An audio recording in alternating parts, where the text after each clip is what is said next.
नमस्कार दोस्तों। आप सब ने इस साल जिस एक शब्द को सबसे ज़्यादा सुना होगा वो है G20। कभी कश्मीर में इसकी एक मीटिंग से न्यूज़ बनी तो कभी ऑलमोस्ट हर प्लेटफॉर्म पर हमारे आदरणीय प्रधानमंत्री मोदी जी के द्वारा बोले जाने के कारण। अभी हाल में भी यह इसलिए चर्चा में है क्योंकि बहुत से वर्ल्ड लीडर्स G20 समिट को अटेंड करने इंडिया आ रहे हैं। आखिर क्या है ये G20 और क्यों हमारी सरकार इस पर इतना इम्पोर्टेंस दे रही है, सब कुछ बताऊंगा। मेरा नाम है आशीष और आप देख रहे हैं आसान भाषा में। देखो, G20 एक प्रीमियर फोरम है इंटरनेशनल इकोनॉमिक कोऑपरेशन का, और ये ग्रुप ही ज़्यादातर पूरी दुनिया को दिशा दिखाता है जब भी हम किसी बड़ी इकोनॉमिक इशू को फेस करते हैं। हमारे भारत के लिए ये अहम इस वजह से है क्योंकि हम इस साल G20 समिट की मेज़बानी कर रहे हैं।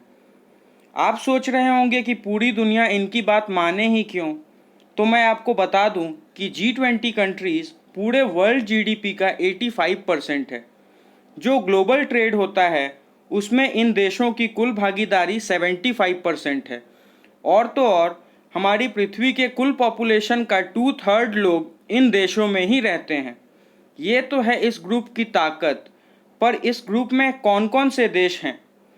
तो इस ग्रुप में Argentina, Australia, Brazil, Canada, China, France, Germany, India, Indonesia, Italy, Japan, south Korea, Mexico, Russia, Saudi Arabia, south Africa, Turkey, United kingdom और यूएसए जैसे देश हैं। ये टोटल 19 कंट्रीज़ हैं और यूरोपियन यूनियन भी इसमें मिलकर इसको G20 बनाता है। दोस्तों, आप सोच रहे होंगे कि इसकी शुरुआत कब हुई। तो 1999 में जब एशिया में एक फाइनेंशियल क्राइसिस आ गई थी, उसके बाद ही G20 को बनाया गया था। पर उस समय इसकी मीटिंग्स बस फाइनेंस मिनिस्टर्स और सेंट्रल बैंक के गवर्नर्स के लेवल तक ही होती थी। जब 2007 में ग्लोबल फाइनेंशियल क्राइसिस आया तो उसकी शुरुआत अमेरिका से हुई।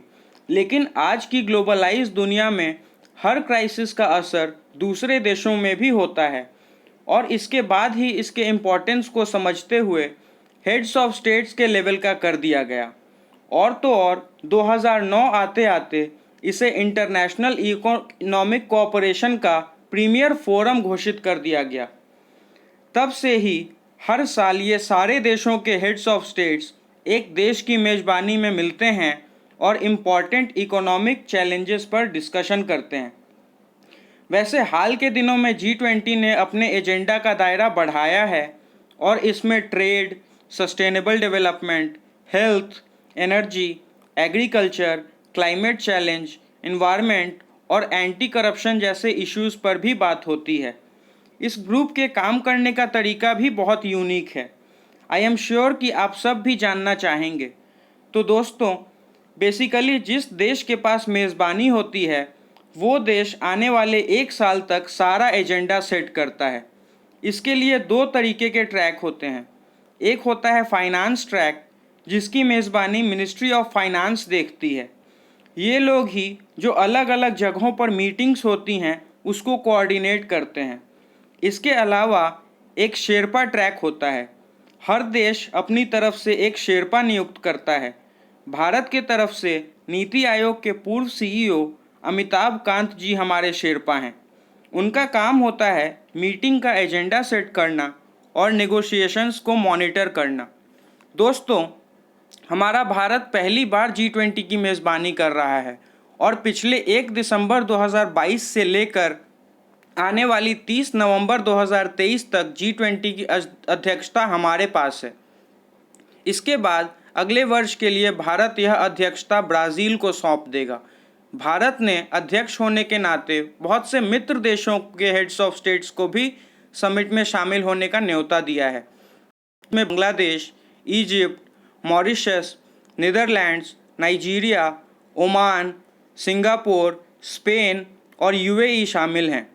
वैसे तो विश्व की सारी बड़ी इंटरनेशनल ऑर्गेनाइजेशंस जैसे कि यूएन, आईएमएफ, वर्ल्ड बैंक इत्यादि इस समिट को अटेंड करेंगे, मगर भारत ने अपनी तरफ से International Solar Alliance, Coalition for Disaster Resilient Infrastructure और एशियन डेवलपमेंट बैंक को भी समिट अटेंड करने का न्योता दिया है। न्यूज़ एजेंसीज की रिपोर्ट के मुताबिक Joe Biden, Rishi Sunak, Emmanuel Macron, Justin Trudeau, Anthony Albanese और अर्दोगान जैसे वर्ल्ड लीडर्स ने अपने भारत आने की पुष्टि कर दी है। हालांकि व्लादिमीर पुतिन और शी जिनपिंग भारत नहीं आएंगे, ये भी अब कंफर्म हो गया है। रशिया की तरफ से विदेश मंत्री लावरोव और चाइना की तरफ से उनके प्रीमियर ली कीयांग भारत आएंगे।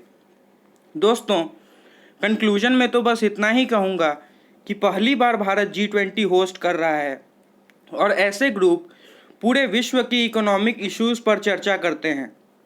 ऐसे में भारत, जो कि तेज़ी से वर्ल्ड स्टेज में उभर रहा है, उसके लिए ये एक अच्छा चांस है खुद को और खुद की कैपेबिलिटीज़ को वर्ल्ड लेवल पर शो करने का।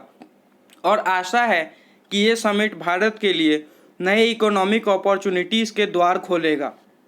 आज की वीडियो में बस इतना ही दोस्तों।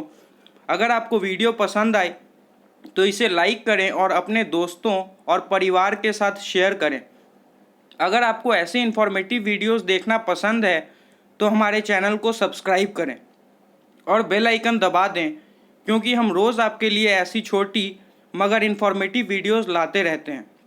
वीडियो देखने के लिए आपका धन्यवाद। जय हिंद, भारत माता की जय।